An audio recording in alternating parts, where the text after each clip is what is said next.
What is up, guys? Week 3 here. Jaguars versus Dolphins. Thursday night football. And man, oh man, this is a big game in my opinion. When you look at the Dolphins side of things, if you're the Dolphins, you don't want to start 0-3. And for the Jaguars, 2-1 is a lot better than 1-2 in my opinion, and by a big margin. And what I mean by that is that with how young this Jaguars team is, if you're 2-1, you look at the schedule, that's going to build up a lot of confidence for the up and coming weeks. So I think this is why this is a huge game.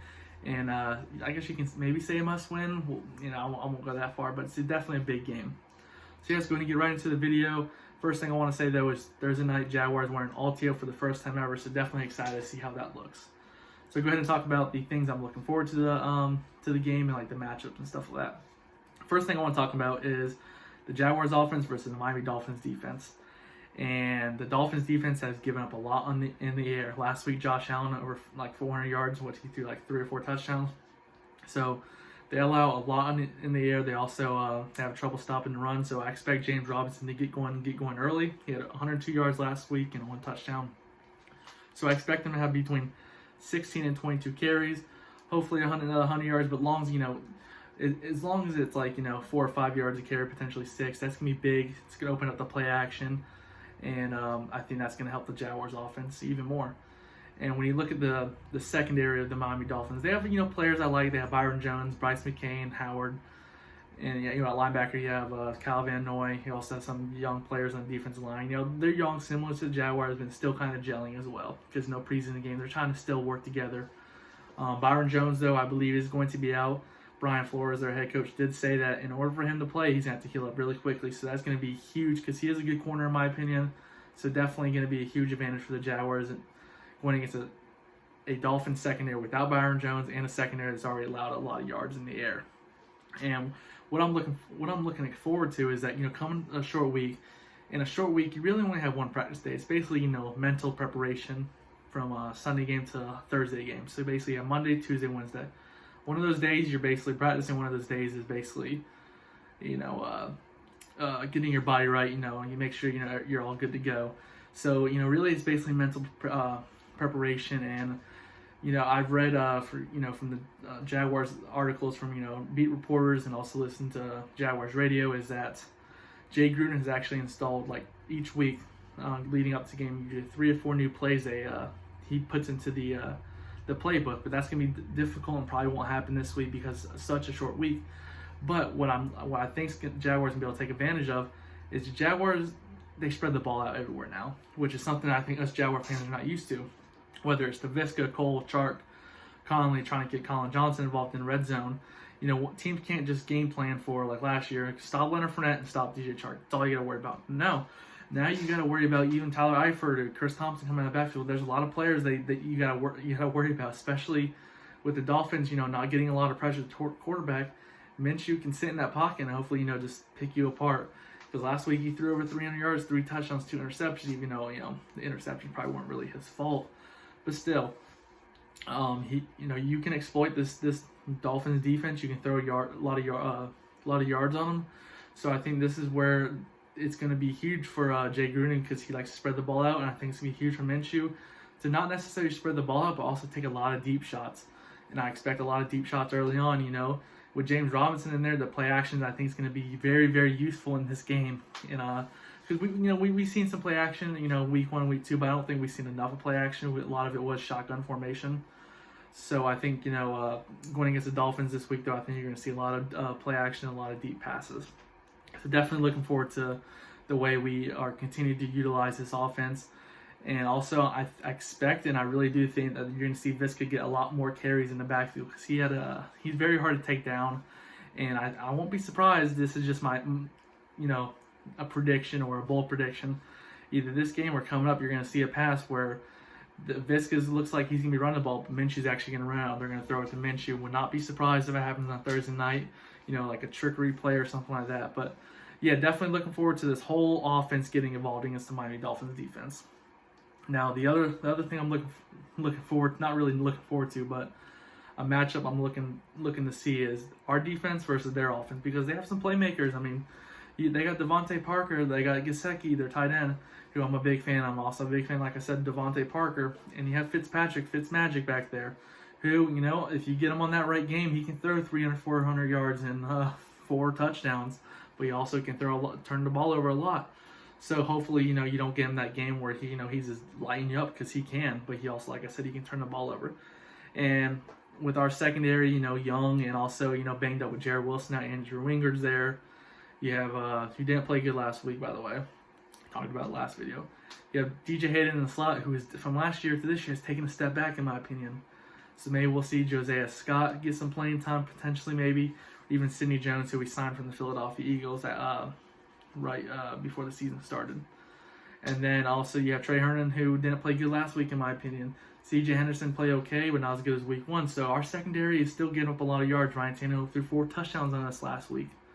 And the week before that, Phillip Rivers threw over 300 yards. So we're allowing some yards in the air. So that's something that I am a little worried about with Fitzpatrick in this Dolphins offense, because they can throw it on you.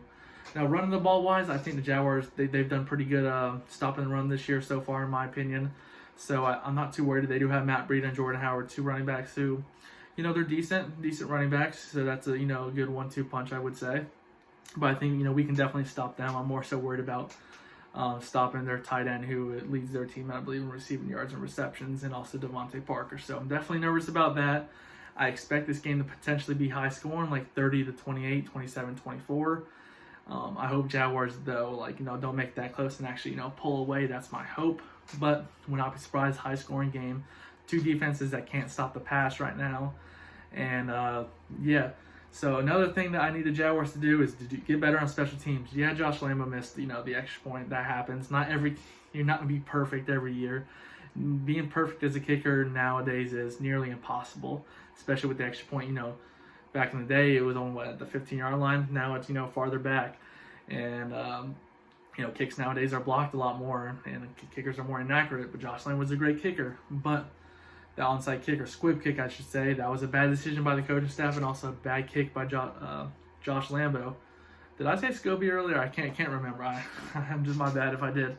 But so I need better special teams, and also Chris Clay Brooks, who basically muffed a punt and a kick return. It wasn't turned. He didn't turn the ball over, but he dropped it right away, or bounced off his chest. So I think he needs to catch the ball, because if we turn a ball over down the red zone, that's already 7 points or 3 points handed to the other team, more likely. So special teams needs to get better, and you can't, because special teams is huge in this game. Field position, it's all about field position. And Logan Cook last week didn't have the best of punts either. Logan Cook, people rave about him. I do think he's a decent punter. I'm not gonna go out and say he's a great punter. But people, Jaguar fans, oh, he's a great punter.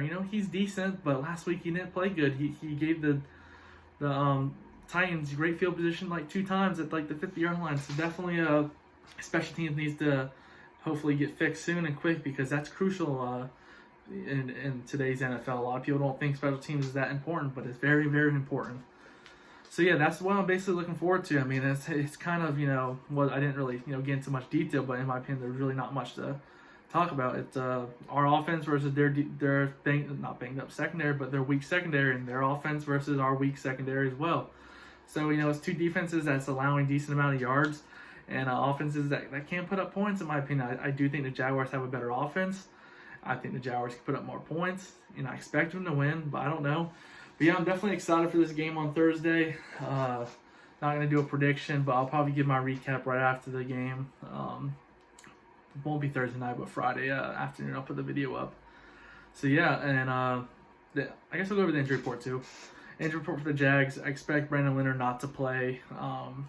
He wasn't practice, but he's not going to IR, so that's the plus. But he is day-to-day, and he hasn't practiced this week, even though, really not only one day of practice, basically, if you think about it. But still, Tyler Shatley more likely is going to get the start at center. Tyler Shatley is a decent backup, in my opinion, so not too worried about that. The way the offensive line's been playing pretty good. So not too worried about that. Like I said, DJ Chark and Lambo were added to the injury report. Lambo was today, but with the hip injury, I expect him to play. He was limited. DJ Chark will probably play more likely. So Brandon Leonard's going to be the main guy out for us, and for the Dolphins, their injury report was kind of long, but the main guy out that's going to be out for them more likely is going to be Byron Jones. So like I said, take advantage of that. And the other one, before I go, the other thing I want to talk about, because I just now remembered, is please can we get the pass rush going? rushing in the zone defense, rushing forward is not going to do anything. It's not going to do anything at all. If we're just letting Fitzpatrick just sit back there all day, he's going to light us up, in my opinion, more likely. And I know the Dolphins, they're not getting a lot of pass rush either, so it goes hand in hand both ways. But please, Todd Wash, if you're watching this, you're probably not, but if you're watching this, please blitz, please. Even if it's just one linebacker, it's going to help the pass rush so much better. Because we don't have Yannick, we don't have Calais Campbell, we don't have Marcel Darius and Josh Allen all in the same line at one time. All we have is Josh Allen, and we have Dewan Smoot, who I am a fan of. Hopefully he gets going, he gets more involved.